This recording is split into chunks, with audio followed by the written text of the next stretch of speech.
welcome to First 7-Inch Club, episode 215. First 7-Inch Club is a podcast where we dig up 7 inches from the past within the realms of hardcore, punk, and metal, and discuss whether or not they're worth being remembered. We'll also provide facts and trivia that we get from the internet and our own personal experiences.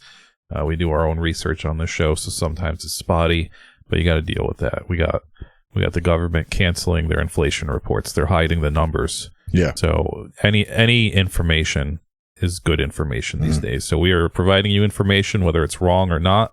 It is information, and that's good. I am Mike, and with me is Scott. Plus, this week we're dealing internationally, so it's tariffs. There's all kinds of shit we got to deal with on this show. Yeah. We're broke. We're out in the streets over here. So, I know some of you boys out there, where you were. I know what you dressed up as for Halloween in 1978. I know that some of you guys went out as Kiss. And you need to do some internal work now. You need to search your soul. Mr. Donald Trump he took over the Kennedy Center, obviously, made it into his weird little thing. And it looks to me like he just sort of praised people from the late 70s because that's what he remembers. Yeah. Like he remembers the disco era and, and stuff like that. And he's like, oh, that's great. I'm going to bring back the feeling of, Studio 54 with such memorable bands as Kiss from Studio 54 and Gloria Gaynor.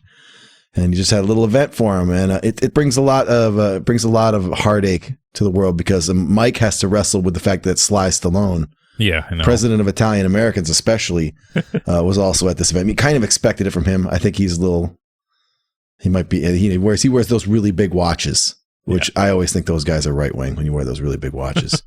As the story went on, I'm like reading down the story. I'm like, man, this is bad. And then right at the end, Kiss was honored by Cheap Trick showing up and playing their song for them. So even I've always been suspicious of you power pop guys. And now the gods of power. Well, probably I guess Big Star is really the gods of power pop, but the pop culture gods of power pop. Cheap Trick showed up and bent the knee to Donald J. Trump at his little event. So I'm just wondering what are you going to do? How are you going to be? Because when Dickie Barrett went bad, I did what I had to do. I turned my back on ska in general. And he's trying to come back right now. He's on notice. I don't know what the hell's going on with that guy. He came out the other night and played with some band I don't even know about. But, all you Ace Frehley guys, he's dead, so he doesn't have to answer. I wonder if Ace would have gone to this. I'm pretty sure he would. I think... I want to say that he's probably that kind of guy. Yeah, I want to say that Doxy from the Discord. I don't think he actually listens to the show, but he's a real life friend. I'm pretty sure he saw Ace Frehley, and I'm pretty sure he mentioned some Trump stuff live. So that sounds about right. Yeah. So I think he might have actually been the first Kiss member that I knew was a Trump supporter. So even the best Kiss member is still the worst person on earth. Like all four guys are just the worst four people on earth. And it's time to put away your cardboard guitars that you've been holding on to since you were 7 years old. I mean, the Sylvester Stallone stuff for me personally, I gotta kind of assume. I think most Italians are that way. So because they're racist, and that's why they like Donald Trump. And there's not much else to it. I don't think that's really it. They're just racist, and that's how the world works. So yeah. Unfortunately, that's how it goes. Anyways, if you want to reach out to us, you can do so at first7inchclub@gmail.com, or you can go to our Instagram and probably get a hold of us quicker at first7inchclub. It's all letters, even though they changed that fucking notification button, and it's like, I just have to remember that sometimes we get DMs to look at it now because I never see it. So I don't know. I know Instagram always fucks shit up, and they change stuff for some people, not everybody. So maybe not everybody knows what I'm talking about. Yeah. But they eventually will change your DM button to be in the bottom middle of your screen, and there's like a little dot there. I'm colorblind. Those little dots don't do nothing for me. So I just have to remember that sometimes we get instant messages, and then I have to look there. So great job, Instagram. That's great. We also have a Patreon, patreon.com/first7inchclub. Go check it out there. You get a couple new episodes a month, maybe some other bonuses. I have this big project I want to do, but I've been really relaxing on my time off from work. So I haven't gotten to it yet, but I promise I have a big project in store when I I guess get sick of playing video games, which maybe never, honestly. I love playing video games, so I might not ever get sick of it, but I'll do this project hopefully soon. I always put up my my top 10s of the year for movies and stuff on there as a solo podcast. That'll be coming up in a couple weeks, so December is a good month to subscribe if you haven't yet.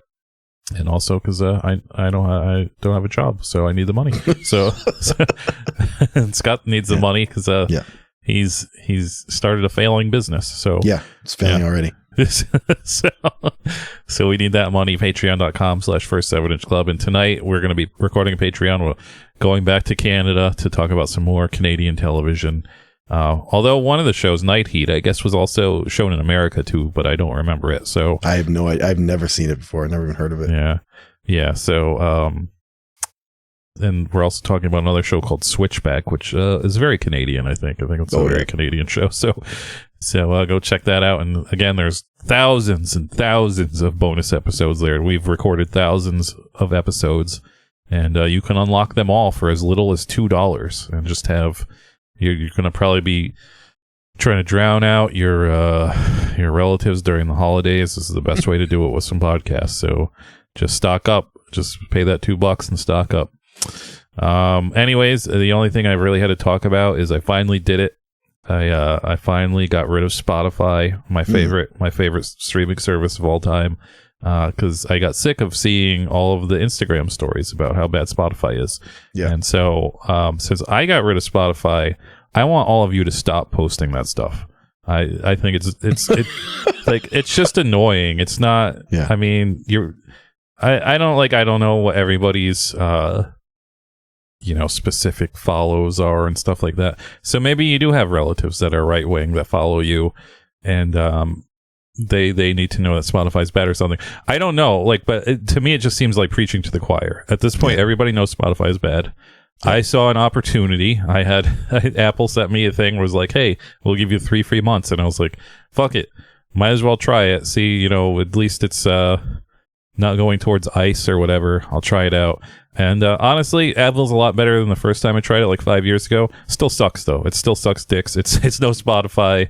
But I'm morally conscious now. Yeah. I have that clean conscience that I'm really out there in the streets. This is a big protest I'm doing by not having Spotify. I'm going to show all of them. I'm going to show the overlords by not listening to death metal on Spotify. This is gonna and the artist thing, I don't give a shit about that. I don't give a shit who gets paid. That I don't give a shit about that. So that doesn't concern me. But Apple, definitely not as good of a service as Spotify. So if you're feeling pressured like I did to cancel Spotify, don't cancel it. But please, guys, please stop posting that stuff on Instagram. It's fucking annoying. You're just annoying people.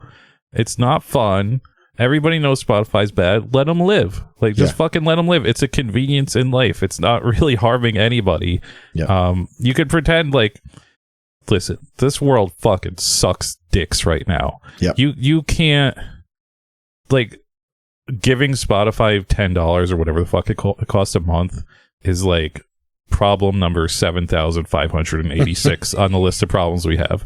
We have to conquer those other 7,000 problems before we start banning Spotify. So and those are a lot harder to accomplish, and that's why no one has done those. And it's just we get rid of Spotify. That one's easy. So I understand it. I feel like I went on this rant last year too, and probably the year before. But it's just it's anytime I open Instagram stories, it's 40% people bitching about Spotify, and it's just dude, we get it. Just fucking move on. So please, I cancel Spotify. So you guys cancel all of the propaganda. Let normal people who don't know about this shit, because my girlfriend, who is, she's woke. She's a woke just like me.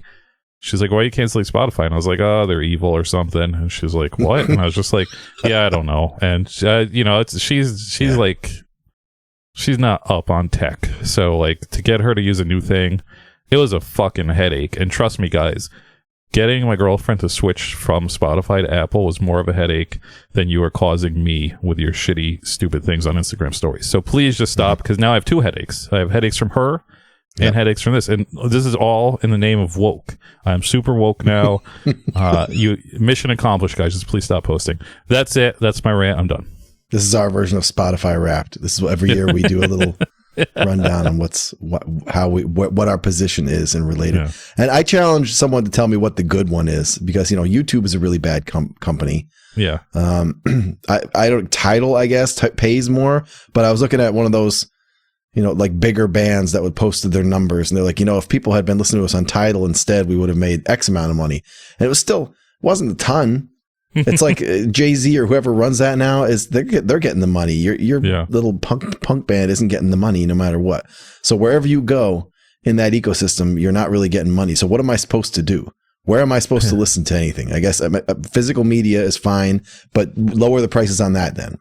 Don't make your record $30 new, and then I'll listen to their record that way. And I know that's gouging. You can't tell me it's not gouging. It's super gouging when punk bands charge $30 for records. So fucking stop doing it if you're going to bitch about Spotify. It works both ways. When I get your record, I'm going to sell it at my store for $10. I'm going to pay $30 for you, pay you $30. I'm going to sell it for $10. And I'm going to establish a new regime where I am poor, but the people get the right price. And like, speaking of which, everybody's always like, oh, just use Bandcamp. It's like, Bandcamp fucking sucks. It sucks to use. It's terrible. It's unintuitive. They've been around forever. They might have been around longer than Spotify. I'm pretty sure they have been. They've never updated. It still fucking sucks from 35 years ago, and they have no reason to, because you are all driving these people to buy somebody's shitty basement project on Bandcamp for $1 and not be able to listen to it because it's impossible to listen to shit on Bandcamp. What would be cool? A while ago, this is many years ago, somebody made this software. They made an app that would find flights for you that were like half of a connecting flight. Yeah. Which the airlines hated that because you didn't show up for the other connection and made it look like you were dead somewhere in the airport. But it's totally legal to do. So this guy made a way that you could just fly as cheap as possible by picking like the section of a connecting flight that you wanted. Yeah. And as soon as he did that, they sent for him with wolves. Yes. They went for him with missiles and bullets. But we need to just make a Spotify that just uses Bandcamp. It just scrapes Bandcamp, but puts it in like some sort of Spotify like format, so you can play music like normal and find the records you like normal and all that other stuff. You just need a front end. If you put a front end on that thing, then it would work. If there's a Bandcamp app that would let you play, like even SoundCloud has an app where you can just play music, and they're terrible. They're a host and they're terrible, but this is a Bandcamp problem. It's not a me problem where I don't want to use Bandcamp. But I will say, all jokes aside, that Apple Music does have better sound than Spotify. I am so dead inside from bad electronic sound from MP3s and stuff for the past 25 years of my life that I just deal with it. But like it's a noticeably better sound. That lossless audio is no joke. So you got that going for you on Apple Music. Not much else, but I don't think it has as invasive algorithms, which is in the long run probably better. I don't really care who has my information, but it's probably better that Apple Music is not going to try and make playlists for when at 3 p.m. and during the day when I pick my nose, like Mike's nose picking playlist. They're not gonna try and make a playlist. They're not gonna have an AI DJ and shit like that. So those ways it's better. Intuitiveness just it's not up to par with Spotify. It's not like behind, but there's like simple things like there's no cast button. You just have to do it through AirPlay, and it's like this is a simple fix that everybody could do. You're just doing it to be difficult, and that's bullshit. Like they're just doing it on purpose to be difficult, and that's bullshit. But either way, I'm done talking about that stuff. It's use what you want, whatever you feel comfortable with. Don't let anybody pressure you. Like I got pressured. So but speaking of records and them being cheap, I want to talk about our friend at stateofmindrecordings.com. Stateofmindrecordings.com. It's a website on the internet. It's a distro, and it's a record label, and they sell old records and new records and old records that have become new records, and they sell them all for very cheap prices, even more cheap than usual, because they are having a site-wide sale going on right now where everything's on sale for various percentages off, and they always have the very cheap $5 flat rate domestic shipping. So if you are trying to buy cheaper records, this is the place to do it at, because you're going to save a bunch of money. And we have confirmed, we skipped it last year because it just slipped our minds, but we have confirmed the State of Mind Secret Santa will be back this year in the coming weeks. Me and Scott are going to be picking records out for each other, and then we'll open them out on the air, and we'll act surprised and stuff like that. And it'll be a great time. So thank you, Mr. State of Mind, for giving us the service to do that. It'll be a fun time. But otherwise, every week I like to feature a record that he's selling on there, they're selling on there, that you can go buy or check out and buy some other stuff. And another record label reached out to me and said, hey, why don't you feature one of my records? So here I am, Mr. R Pride Records. We're talking about R Pride Records. Their record, Hell Can Wait, reaching the point where pain ends LP on a couple different colors. Wow. Hell Can Wait is all one word, so it's Hell Can Wait. It's real quick. Hell Can Wait. It's real quick. It says this is a debut full-length album from Brighton-based melodic hardcore outfit Hell Can Wait. After working for the past few years relentlessly, they're finally ready to truly bring the genre back to the people. I didn't even know it left the people, but apparently melodic hardcore is back. It's back in the people's hands. There's a few R Pride Records releases on State of Mind Recordings. I just like the cover of this one. And the other one, the Time Heist one, I'm pretty sure, I don't know if he sent it to YouTube, but I'm pretty sure Mr. State of Mind sent me that record a while back. So he sent me a Time Heist record. I'm pretty sure it's that one, but that's also a split. But I just like these kind of illustrated flowers on the cover of Hell Can Wait. I like that they spell their word all one name, so I'm just like, oh, this is going to be a cool metalcore band. And it's not. It's melodic hardcore. That's how you trick people. And I was tricked. But if you're into melodic hardcore, and it ties into the show because we are going to be covering a UK band tonight. Check out, and they're from the UK, check out Hell Can Wait, reaching the point where pain ends for $15.96. You are not getting any new LP for less than $20 from a store these days, so take advantage of that. Everything's on sale. Check it out, stateofmindrecordings.com. Can't wait to find out what melodic hardcore means. What is the line between post-hardcore and melodic hardcore? Is it the same thing? Is it a circle? Melodic hardcore, I think post-hardcore is whatever. Like, that could be fucking whatever. It's just, as long as it's just hardcore guys playing something that's not hardcore. Melodic hardcore usually sounds like hardcore, but it has melody. So, but it's like, it's also, I think a lot of people that play it are just afraid to say they're pop punk, and they're really pop punk. But, you know, there's some differences. Like, Lifetime, I think that's melodic hardcore. They do get a little pop punk here and there, but I think at the end of the day, it's melodic hardcore. Okay, so Gorilla Biscuits. Yeah, there you go. Today I'm going to steer you wrong. I'm telling you right up front. I'm going to talk to you about Electric Wizard. So you already you already know we're off on a bad foot. My front page has their Time to Die double LP on green vinyl right in the front page. And, you know, it's an Electric Wizard record. Do whatever you would do with an Electric Wizard record.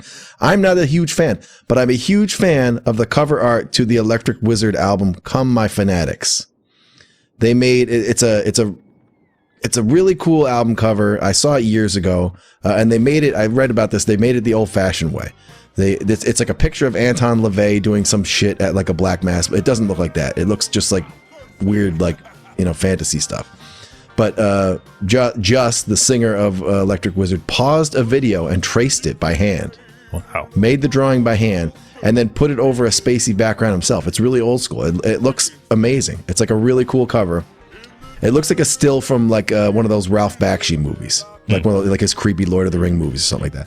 Except it's also he's also managed to land the Hellboy color palette, probably by accident. I love it. It's one of my favorite drawings.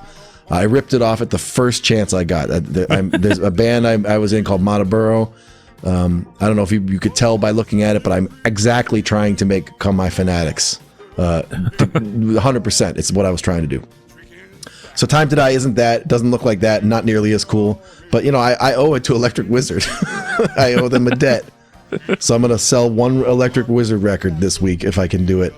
And if you don't like that, there's a record by this band called Wild Honey. I'm not too familiar with them, but they have a record called Sleep Through It with this really sick, kind of almost like city pop looking album cover. It's more abstract, but it just reminds me of those city pop albums and those paintings that people use from Japanese pop music. And I think it's heavy shoegaze stuff with lady singers. Not totally my thing. But I'm here to extract money from you based on my personal feelings about cover art today exclusively, not based on sound. So check out Wild Honey, Sleep Through It. There you have it, stateofmindrecordings.com. And now we can talk about the record we're talking about tonight, which is the band Ebola and their first 7-inch Imprecation on from 1997 on Flat Earth and Refusenick Records, another double record label. Ebola was a band from the UK, from Newcastle. Yes, they're from Newcastle upon Tyne. They started in 1995 as a band called Spite, but it turned out people had that name, so they quickly changed their name to Ebola. And, they were around for about 5 years. They released a solo LP, split LP, split 7-inch, and a couple other 7-inches. And they called it a day. Lucky for us, these guys are very active in a lot of bands, and we've talked about 2 of these guys already, so we don't really need to repeat ourselves, because 2 of these guys were in the band Boxed In, which we did a long time ago, another record that Chill Bro Baggins sent me. He also sent me this one too, so this is an easy day for us. First up is Nick Loring, who was the vocalist. He was also in Boxed In, and we talked about him in depth on the Boxed In episode, so you can go back to that. I just copied my notes. He runs a print shop. He was on Chill Bro Baggins' podcast, Destroy Before Listening, so if you want to hear more from Nick himself, you can go check out Destroy Before Listening podcast. He's also a graphic designer, and he does those geometric prints, which I wrote down, but I have no backup for that, because that's from years ago at this point. Yeah. But that's what he does, and he seems to be an easy guy to find if you want to find out more about him. Yeah, I wasn't even thinking about any of that stuff, and I just recognized his artwork immediately. I was like, oh, I remember this guy. Yeah. He does most of his artwork is like letterpress and like printmaking. It's old fashioned kind of, which I think that's cool. I love that stuff. But there's an entry he had a book, I think, called Means of Escape, which I think is a bunch of show flyers or posters that he made for this venue, and he describes it this way. He says, it incorporates all manner of, I'm not going to do a British accent. It incorporates all manner of accumulated printing filth gathered together from years of working on printing presses, horrific typefaces from a 1970s Letraset catalog, full color images with bugs crawling all over and out of them, scary doll heads, tapeworms, massive spiders, as well as pages that look like they've been slashed with a big blunt knife and are bleeding out. All this is infused with a copy of a copy of a copy of a badly dubbed memory of watching video nasties on a clapped out VCR late at night. I just wanted to share that because I like when people speak plainly and transparently about their artwork and come right out and say, yeah, I make like weird shit. I make filthy, weird, gross shit. And here's how I do it. Like a lot of his stuff isn't filthy and scary and weird because, we all contain multitudes. He's pretty good at both. And I just like how plain that description was. So I just want to give a little honor to that. He also, I forgot to mention in my old notes that he ran Enslaved Records, which is an old record label.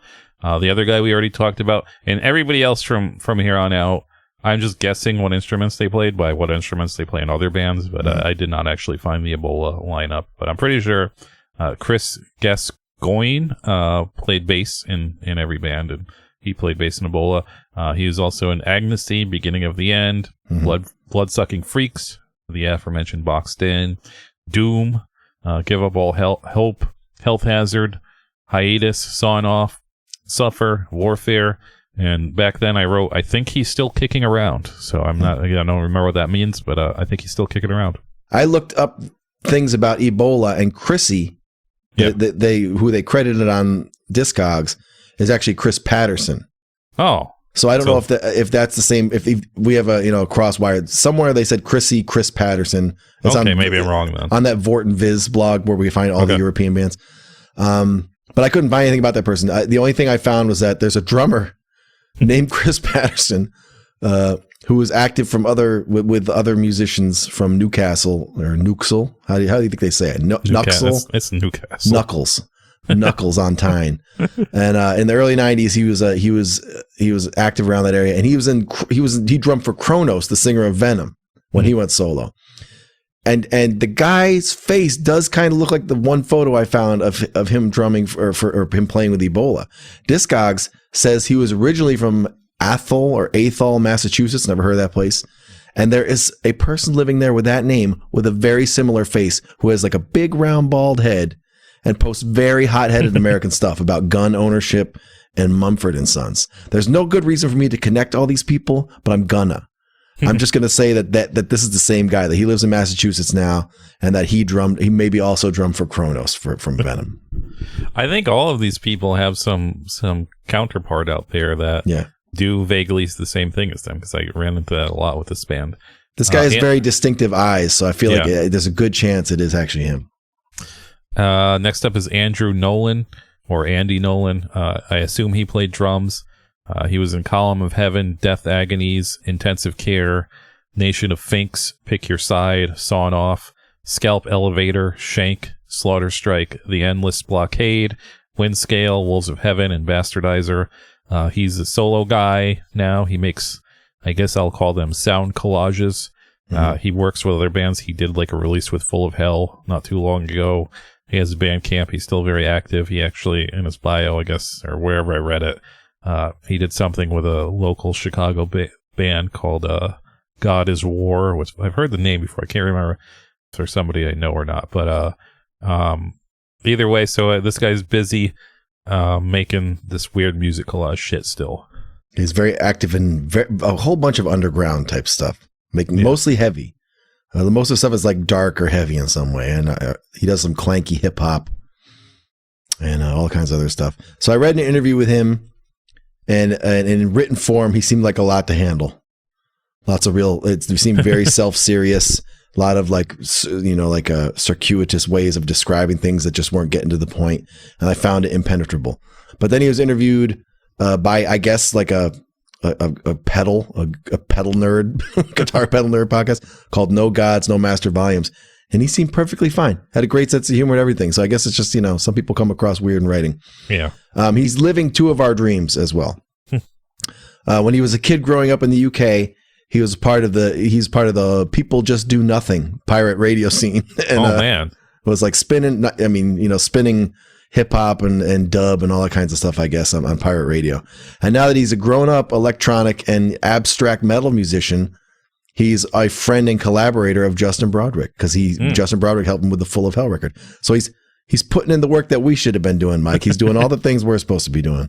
Yep. Good for him. Next up is Karen Rayner, who I assume played guitar. She lives in Bruges now, which is from the famous movie In Bruges. Yeah. That's where she lives. She's also in One by One and probably a band called Witch Knot, but I couldn't find out for sure. She has a LinkedIn job. She's a family woman now, but still punk. She got a wild hair up her ass in 2024 and decided to use Instagram exactly 11 times to post pictures of punk bands and then quit. So, but she has a Facebook and she still seems to be in the punk scene. So that's cool. Yeah, I was refusing to believe it. See, she has a kind of a confusing internet footprint, because if you look at her Instagram, it looks like she spends all of her time going to those heavy shows and stuff. And you find her LinkedIn and Facebook doesn't look like that at all. No, she just looks like a well-adjusted family woman and product purchasing specialist in Belgium. But there's one post that connected them and it sealed it for me. There's a photo of her and I guess her husband still looking like the same well-adjusted people who probably have normal jobs, but they're standing in front of an old punk squat in Dusseldorf. Yeah. And she confirms having met all these other guys and knowing them all and being in the in One by One. So, yep, that's her. The only reason I put it is because she posted on the Rorschach Facebook group, and I was like, oh, that is the same lady. That's crazy. Nice. Last up, I assume played the other guitarist, Mickey McGuinness or Michael McGuinness. He was also in One by One and Anything But That, in Blood Robots, and a band called Generic and Gin. He wrote a book in 2009 called Blunt Trauma Wound or something like that. Yeah. And lo and behold, there are two other authors that use the name Mickey McGuinness besides him. So I don't think he's either of those, because one of them's a lady. Mm-hmm. So he's definitely not the lady. The other guy is on some other like self-help shit. So I don't think that's him either. Yeah. And so I gave up, because there's three people that have written books named Mickey McGuinness. I don't have to do any more work. And they all lived in England too. They're all in England. So so I gave up. So that's all I know about him, is he wrote a book 15 years ago. Yeah, and he very clearly wrote his own Discogs bio. Yes. It's pretty obvious. And I was surprised that he's been at it since the early 80s. Yes. There's like he's like that Sned guy that we talked about in Boxed In, that everybody from England DM'd us and it was like, no, that dude was really that old. So And this Mickey McGuinness is also really that old. Yes. Yeah, same. He's like they were even in the same band, I think, to begin with in the early days. And there's a thread on Facebook where someone's looking for him and says, I'm looking for Mickey. You know, he's probably 59 or 60 years. Let's just put him on blast right off. He's probably 59, 60 years old. And they mentioned some bands he was in, and someone links to Blood Robots, and they're like 1982. I was a baby, and they're like, this guy's already in bands at the time. And then like over the years, he did a bunch of like anarcho punk, even all the way up, I think up into the 90s and 2000s, he was still doing that kind of like, you know, that kind of anarchy rock stuff. And then he put out his book of short stories in 2009, and that's the last I found of him. I don't see anything else. And he's on Instagram, but it's private, so there's not much to know. I should also mention that this band has dual vocals, and I do not know who is the other vocalist, so it's impossible to know. So this was on 2 record labels. Not really much to say about either of them because they're English, and I don't really know anything about them. Flat Earth, I was confusing with some other record label because this is not the Flat Earth I think I'm familiar with, but it seems they put out a good amount of stuff. It was a British hardcore punk label and distributor. Started in March 1986 by the Flat Earth Collective, and later run by David Sneddon, who we've talked about in the Boxton episode, and some guy named Alec in the 90s glory years until 2011. The label's roster included Sedition, Disaffect, One by One, Generic Doom, and a bunch of others. But yeah, this is, I guess, a UK punk label. Is this what the Boxton record was on? Is this why this seems familiar? I think we just, because Sned was in Boxton, I think I talked about him being on him running this label. Okay. So yeah, I don't really know any of these bands, but I think Submission Hold, I know them. They put out a Submission Hold CD. Sawn Off, yeah. But yeah, it seems they went from 86 to about 2003? Yeah. Oh no, they went longer, 2013, whole 10 years longer. Who knows? This gets kind of funky. I assume you could connect almost every single one of these releases to somebody in Ebola, because it seems like I just read so many of these names out loud of all of their bands, and so yeah, it seems like a very, very UK label. Yeah. The other label this is on is something called Refusenik, which put out about 4 releases, and again, another very UK label, and that had no easy information. That I do not go the extra mile when it comes looking at record labels. It's just a hardcore record from the UK. They put out a couple comps. They put out this, and they put out Underclass and a band called Stretch, and that was about it for them. And they were around for 94 to 97. So it's possible that the Ebola 7-inch bankrupted them, and they had to close their doors. Yeah. So I talked about this in episode 134, and I think I said back in that episode that it looked like it just eroded down to him. Like it was a whole big thing that was a collective and stuff, and it just kind of became Sned, and then I guess it became Alec. Yeah. But this label has the Man Fat Hard to Fucking Swallow record I talked about a while ago, just because I like all those words. It's a whole record of incredible band naming, and he's got all the heavy hitters. He's got Doom and Drop Dead and Los Crudos on there. But he's also got a band on there named John Holmes. First of all, Hubba Hubba, naming the band John Holmes.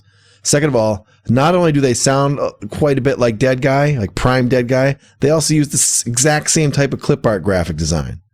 So, check them out if you're old like me. I couldn't find anything enriching about Refusenik. And then this record was actually also later put out on Slave, which was Nick's label, who shares a band with our friend Matto's label, Peter Walkie. They both put out Hero Dishonest. So there's once again, we can connect it to ourselves, which is how I prefer things to be.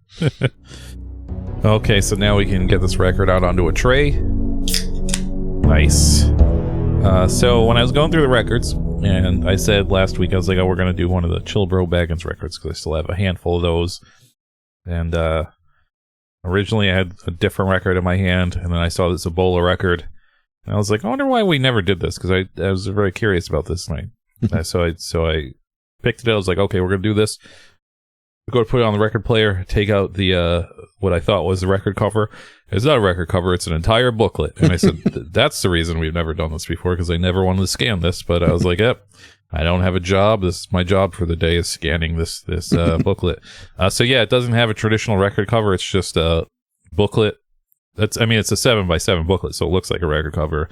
And then it's just a sleeve with the record inside of it. And I mean, for 1997, A, that was when you could do something like this with a record, and B, it's still very impressive for 1997. It's like a pretty much like almost a full zine. It has, I know Scott can't feel it because he has the scans, but it's like a, you know, heavy cardstock cover, and almost every single page. There's a couple pages there's like bullshit drawings, but almost every single page is like wall to wall text. It's like, yeah, the fucking lyrics, and then like an equal amount of words to explain the lyrics, which usually we're just like, but these guys have topped Countdown to Oblivion as the most over explainers in the history for a 7-inch club, because there are fucking parts where the over explaining goes longer than the lyrics. There's like very specific over explaining, and it's just like, it's a lot. The first the inside cover just has like an explanation of what's going on in the daily life of Ebola and how they all live in different places and blah, blah, blah, and has the thank yous. And then the first page is just like a whole essay. Just like, we're going to put an essay about how, you know, preaching to the converted is not always like preaching to the converted. Sometimes those people aren't converted. They're actually assholes. Right. And that's why it's okay. If you heard my Spotify rant from 15 minutes ago, I don't believe in that. I think preaching to the converted is bullshit. But I'm also old, so I'm old and jaded. But I guess Mickey McGuinness was old at this time too. He's probably my age in 1997. So, so I guess, so sometimes maybe preaching to the converted, it works out. I don't think it works out when it comes to banning Spotify though. But yeah, it's like a lot of the cover itself is like a maroonish color, I guess. And it has like a ink drawing. It's done by Chris's brother, I guess, or somebody related to him, because they're the same last name but not the same first name.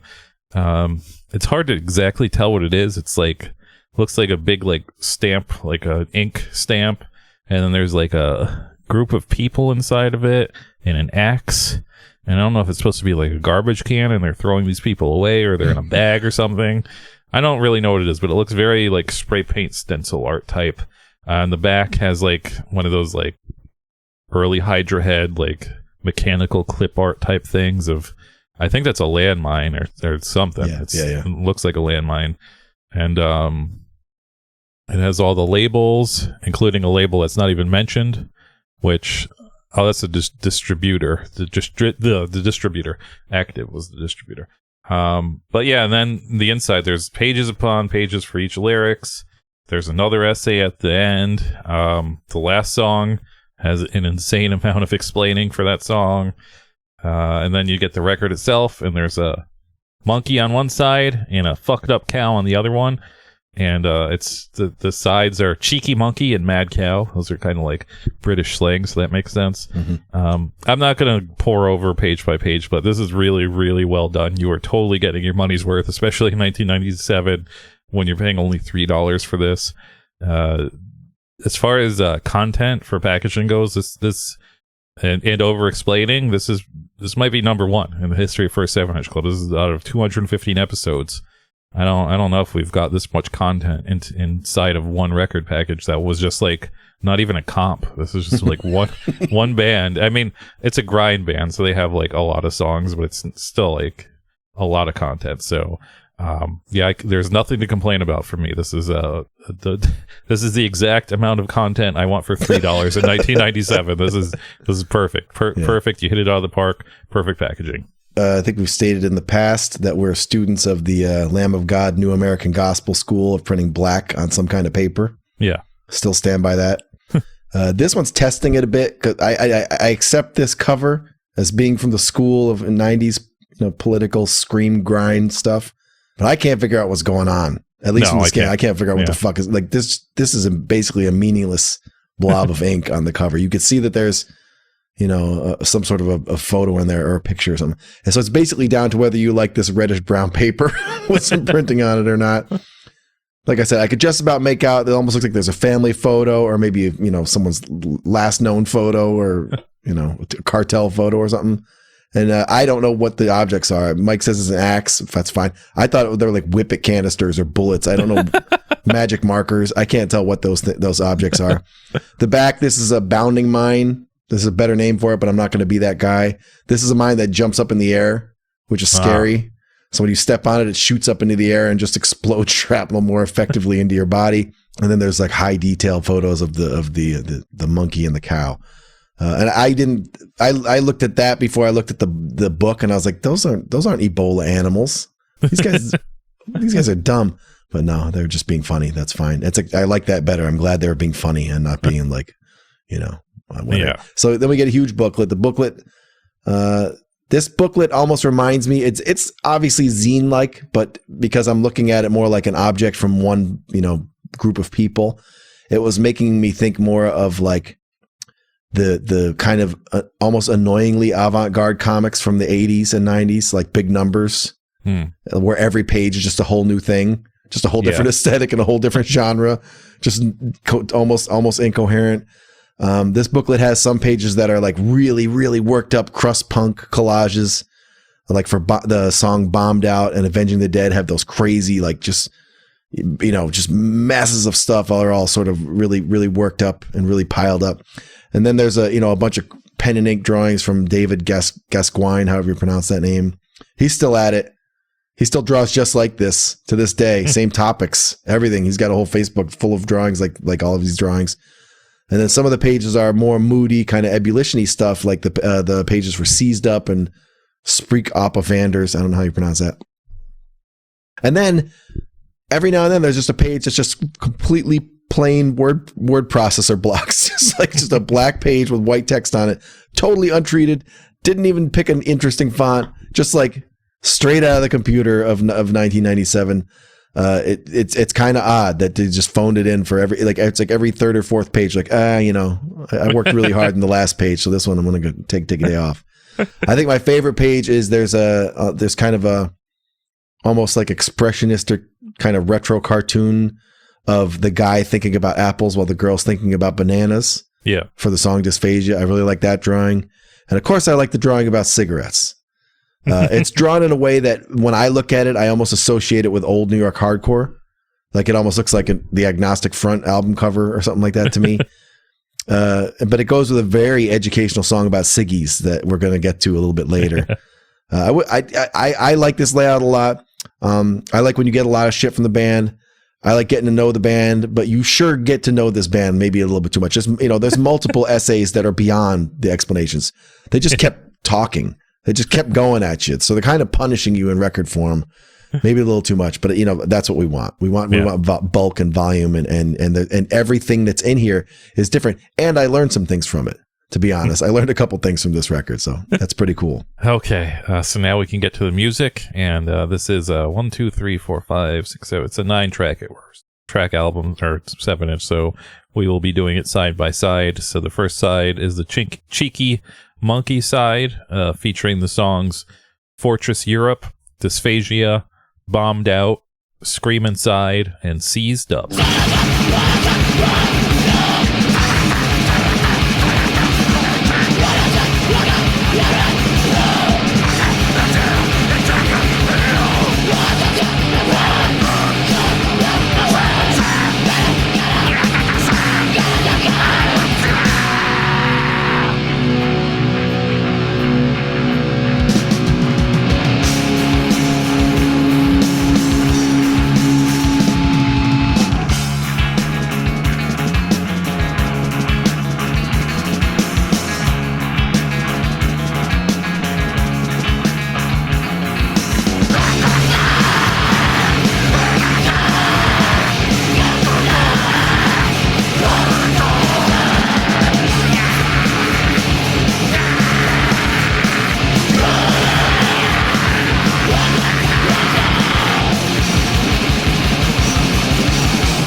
So yeah, this is definitely grindy core. It's a dual vocal attack. You get the common, more traditional screamy guy, and I don't want to call him a Salacious Crumb guy, but he's definitely in the goblin area. Yeah. He definitely sounds like some sort of evil goblin, and but they kind of trade off because it's sometimes the screamy guy doesn't sing as much as the goblin guy. So I think the goblin guy is Karen. I think it's a lady. That's why. It's okay. Yeah. Really? Yeah, I think so. Wow, that's a brutal voice for a woman. Yeah. That's crazy. So sorry, Karen, for misgendering you if it is you, but so the goblin person in the band seems to take over a lot. This is exactly the type of grindcore where they take like little asides and play some melody here and there, and play like crucial slam here and there, play a sludge part, and that's exactly the type of grindcore I liked. There's a couple year period in my life where I listened to nothing but stuff that sounded like this, and I unfortunately missed out on Ebola that whole time. But so this is exactly my shit. Probably not a 97, but probably a couple years later. Speaking of 1997, this sounds extremely pro for 1997. Yeah. There is no fucking way on earth I would ever guess this recording was from 1997. Even like with the packaging, because like layout design wise, it's not insane, but there's a lot of it, and it's like that landline and stuff like that. All that stuff feels like it's a few years later. So yeah, these guys, it feels like they went back in time and just said this is from 1997, because I don't know, I can't think of any grind bands that had this professional of a recording in 1997. It's very top notch. Yeah. We kind of touched on the lyrics, but the lyrics are pretty political in nature. The song, it sucks. It kind of has these scans. I'm using physical media here, so I have to flip through it. But the song Fortress Europe, which is that the first side? That's not even. Oh, it is. Okay. Yeah. Say that. Oh yeah, it's the first song. First song, yeah. Like all the rest of the lyrics on this are pretty, I think within like the hardcore guidelines of how you write lyrics, but the lyrics of Fortress Europe, I didn't even think they were lyrics. I thought they were just like telling. I thought they were another essay. Yeah. But it's like it's written like it's a story basically, and it's really strange. It's just, I'm not gonna go over the lyrics. You go fucking look at the scans if you want the PDF, or just buy the record. But like they're giving dates in there and like numbers and stuff, and I don't know, latitude and longitude. Latitude, yeah, like a lot of weird shit. Grindcore is usually not the vessel to to give this information out, so it's just like it's really strange because listening to this. Obviously, I saw the name of Ebola and the imagery. I knew this was going to be a bit political, but the music is not like boring political grindcore. This is like there's some fun, there's some humor to this. So, it's a strange mix of because these guys, these people that play this shit are usually very serious. Like they're like Scott mentioned Andrew Nolan. He could go that way. Who knows? But usually a little serious. They have no. They have no sense of humor. I'm hoping these guys weren't Punishers live, where they would just do 20-minute speeches before each song. I'm hoping they just got it all out on this record, and they didn't need to do that. But I believe in them. I believe they probably didn't do it because they do have a sense of humor. So seeing this lyric to Fortress Europe is just like, holy shit, man! These guys are on like another level of weird. Outside of that, the Salacious Crumb person, the Goblin person, is making, like, as this record progresses on the first side, they are making some serious horror noises here. These are like like it's fucking crazy. It's like unhinged. Seized Up is just a showcase of all of the horror noises that they can make and that they can think of, and it's honestly really impressive. Those are all the notes, because usually when I like something, I don't have a lot of notes, but very impressive. I was very much on board with this immediately. Yeah. So we're not doing subtlety today. We're doing this is Ebola. What I have assumed is the boy girl crust sound. So you get what I assume is Karen shouting a couple lines, and you get a Sasquatch man bellowing a couple lines. But the bellowing, the Cookie Monster man, he's got a lot more variety He's just kind of a shapeshifter. Because sometimes he does the, but a lot of times, like Mike said, he's doing this. He's doing this like witch goblin. Oh, so you think the goblin guy is the guy and Karen is the regular singer? I think that there's a person who's doing kind of just like a screaming thing, and there's someone else who is occasionally doing almost like the Cookie Monster thing, but also morphing into like the Salacious Crumb Goblin. Sometimes doing just Lord of the Rings Gollum sounds and just choking and vomiting onto the microphone. I don't know. But who do you think is? So you don't know who's who? Though. I think Karen is the sort of main one that has a tone to her voice. Okay. You know, the one who's kind of like screaming. So that's a little more believable then, because the other voice is a little, not to be sexist or anything, but that other voice is a little. Karen, I believe in you. You can do either of these voices if you set your mind to it. I don't know who does what. You know, they don't tell you. The mainish voice sounds vaguely female to me, so she's great, real rough and rugged, perfect for this. No matter which voice she's doing a great job. Like a lot of times when you hear, like even here in the old states, when you have this genre of crust, the lady is doing more of like a bikini kill shouting thing, something like that.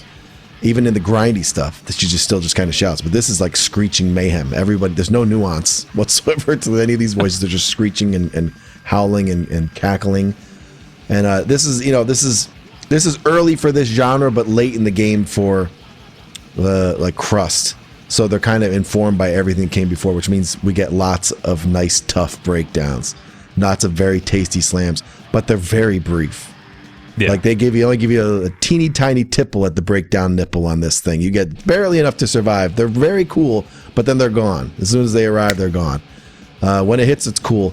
There's one of the songs, I think Scream Inside has the kind of like the really His Hero Is Gone style wiggly, widescreen, like epic, breakdown part, big doomy breakdown. I really like that. But every single song, like the whole record, is based around a part that sounds nearly identical. They always lapse back to the 1-2, thing, like the sort of grindy part. You can't make out the lyrics to Save Your Life. I tried. I sat and I followed along. I had the lyric sheet out. It's a phone book of lyrics, and I was doing my best, but it all just goes boom, boom, boom, meow, meow, meow, boom, boom, boom, meow, meow, meow. Every single song goes to that part. They just burst into the polka punk blast beat, and the bulk of this side of the 7-inch and most of the second side just interchangeable, and it's fine. Like that's the genre, that's how it does. But it's just punky blasting, call and response about interpersonal relationships and international stowaway policies. Apparently, it's very good. It's really heavy. It's really sick, and it's very much. The next side is side B. Obviously, there's only 2 sides to a record. If you guys haven't been paying attention, it's the Mad Cow side. It has 4 tracks, four tracks, including Smokescreen, Strategically Unimportant, Spreek Op of Andors, which maybe is some sort of Gaelic. I don't know. I think it's Dutch. Dutch. Okay, and Avenging the Dead.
So the first track, on this could almost be considered screamo because it has a pretty guitar part in it, and that's honestly all you need. And to be considered screamo, I think, is have a pretty guitar part and then have some screaming and some grind part. And That's why screamo has always been this kind of maligned genre, because you could really throw that tag on anything, including the song. So this is a screamo grindcore band now.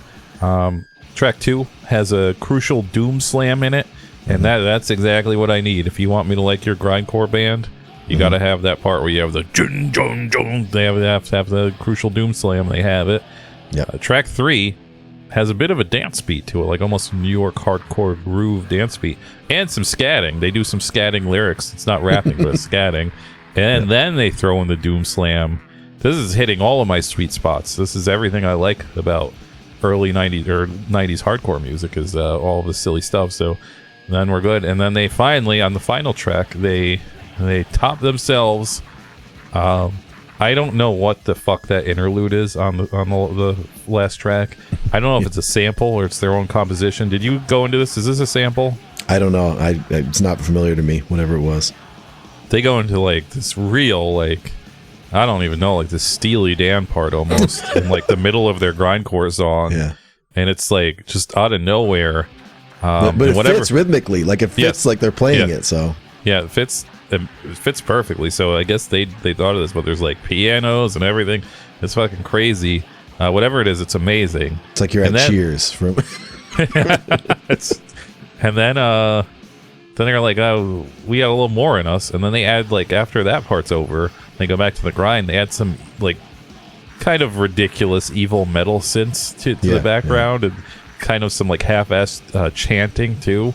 This song, what is this? What the fuck's Avenging the Dead. This song it's a high benchmark in creative grindcore. This is you can put this up against anything that was like silly grindcore in the 90s, and I know this is a fucking high benchmark. This song is amazing. This is going on the all-time First 7-inch Club mixtape. I love this song. It's great, and that's the side for me, basically. Well, this Justin cigarette news is about to begin. This is the most interesting set of lyrics I've ever covered on this show. I didn't know any of this shit that they talk about. The song, this was like Mike said. The first track on the first side had this symptom, this affliction. I think this was it for me. This was the one where I looked at the lyrics and I thought that the whole left column was essay. Explanation, and that would have been like, that would have taken the cake. That would have been that would have set a new record for terrible ratio of lyrics to explanation if that had been true, because it was like 8 lines of lyrics and then a whole page of explanation. But actually, the whole left side is lyrics, and it's I'm not gonna like. Oh, like it Mike, is. Yeah. Like Mike said, I didn't know. I thought it was the first paragraph. The rest of his lyrics too. That is, that's all. It's in the bold. They have a font that you could. It's just a little bit different, and you go, oh, that's all the lyrics, and it's just written like a news article. Yes, it's like there's no rhyme, there's no rhythm to it. It's literally just a news article about some like weird synergy between cigarette manufacturers and this vast criminal conspiracy to just steal the cigarettes and sell them on a worldwide black market to get like China and all these countries addicted to cigarettes. It's this whole thing. It's not lyrical at all. It's even for a band like this. This is just a wall of words that I guess they sing them. I can't tell. But it's cool. Like I didn't know about this. It's a very interesting topic. They did a great job, and there's a great drawing that goes with it too of them using the cigarettes like coffin nails. Track 2 has the cool kind of haunted house slam like that. Track 3 has a totally grooving, rocking Dutch intro. But I want to focus on the closing track, as Mike let the cat out of the bag. But it starts out very normal. It's got the meow meow meow blasting stuff, and then there's just a total dissolution of common sense. They just put it all on the table, and they introduce 70s rock honky tonk piano. It's like the funky part of an Elton John song, and it's really straightforward and very honky tonky. And I think it even has sound effects. There's like sound collages. Like it sounds like there's people like clinking glasses. Like people are like having like cocktails. And there's like a funky guitar that's even kind of separate from all that. It's totally clean. It's just all the shouting disappears for a second, and it's just like a Warren Zevon song or something like that. And then they shout a few more lines. They go back to being heavy for a second, and then the magical mighty Wurlitzer organ rises up out of the floor of the theater, and you're just swept away in an unbelievable fantasy.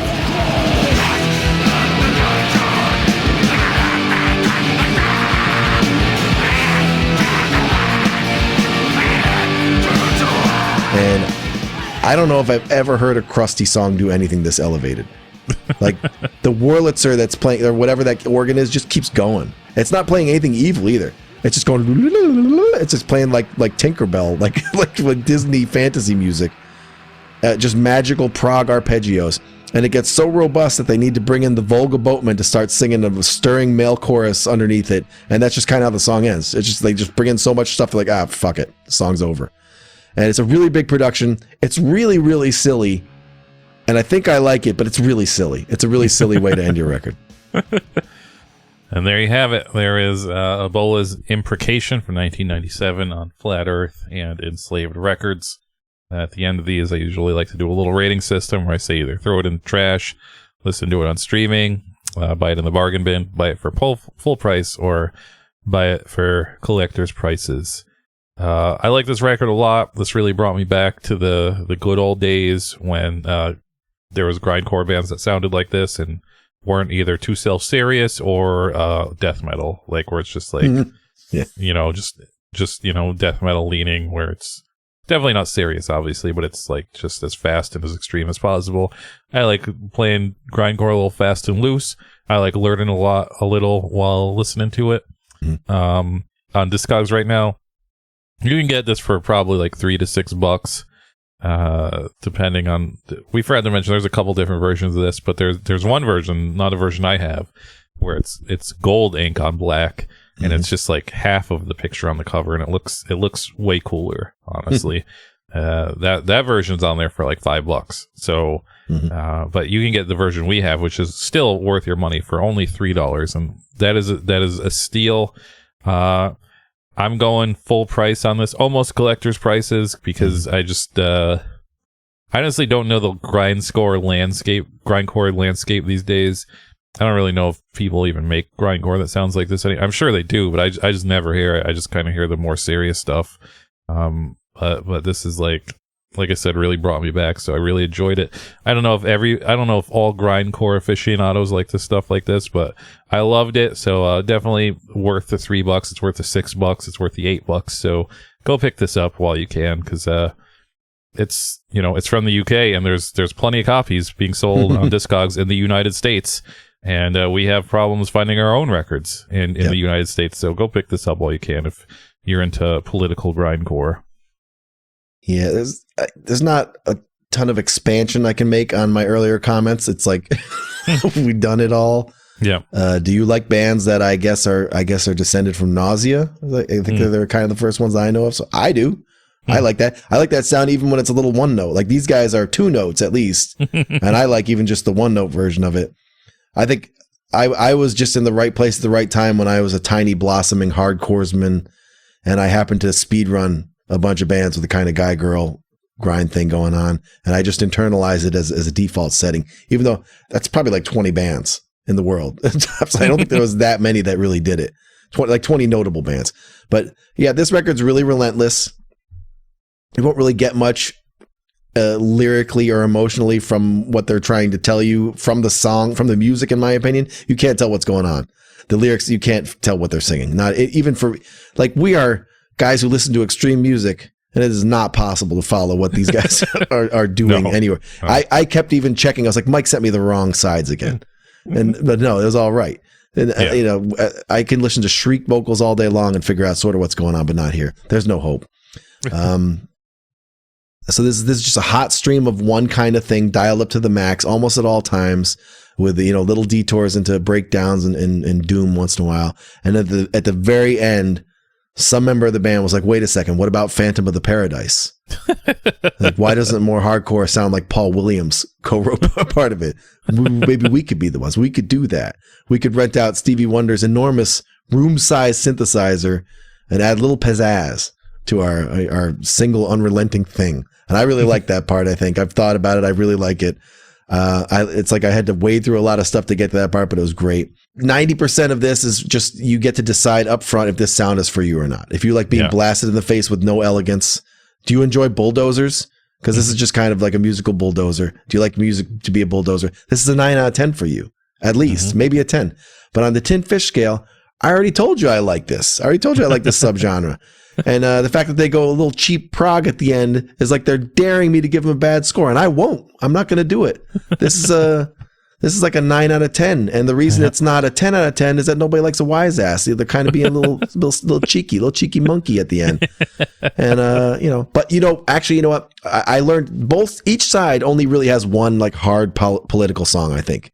Yeah. I think the first song on each side is kind of like the crazy news article, the book report, and both of them I learned from. I didn't know either of the topics they talked about. So they brought cigarettes back to the first 7-inch club sphere of influence, back to the culture of the first 7-inch club. So I changed my mind. This is a 10 out of 10. This is a Christmas 10. There you go. Scott overrates a record more than me for the first or second time. He just has the holiday spirit in him. Yeah, man. He's fucking full of holiday spirit. So that's our show. That's the Ebola's premonition, whatever the fucking word is. I already clicked off the page. Imprecation. Yeah, premature imprecation. It's from 1997 on Flat Earth and Refusnik. Go check it out. It's on Discogs. Pick it up if you can. It's great. Thank you for sending me this, Mr. Chillbro Baggins. That was really good. Next week, I don't know what we're doing. Maybe another Chillbro record, maybe something else. I gotta go through the stacks and stacks of records once more. Check out our Patreon, patreon.com/first7inch club. We are recording another Essence of Canada, where we'll be talking about a couple more old Canadian TV shows. Throw us a couple bucks and you get endless hours of entertainment. Until then, Scott, do you have any last words? For most of the long run of this show, I've told you not to send me anything. I say send it to Mike. Now the tides have turned. Now I need all your records. I need any records that you have lying, especially your Taylor Swift and Sabrina Carpenter recent vinyl that I can sell for $35 a piece. Anything sort of current, anything that's nicely still in its slipcase, anything that's wrapped, you don't even want to open it. Just put those in the post. Get them to me now. I want all your records and I want all the good stuff from your collection. So I flipped the script. Mike can't get anything this year. I know he's hard up for money. He's out in the streets shaking a can.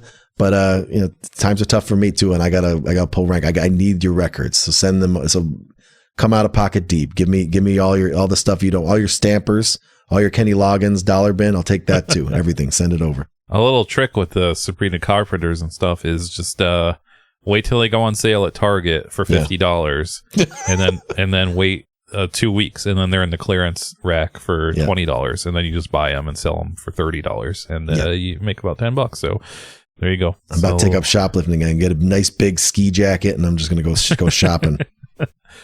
Okay, well, we'll talk to you next week, or we'll possibly talk to you yesterday if you were a Patreon member. So until then, fuck Charlie Daniels.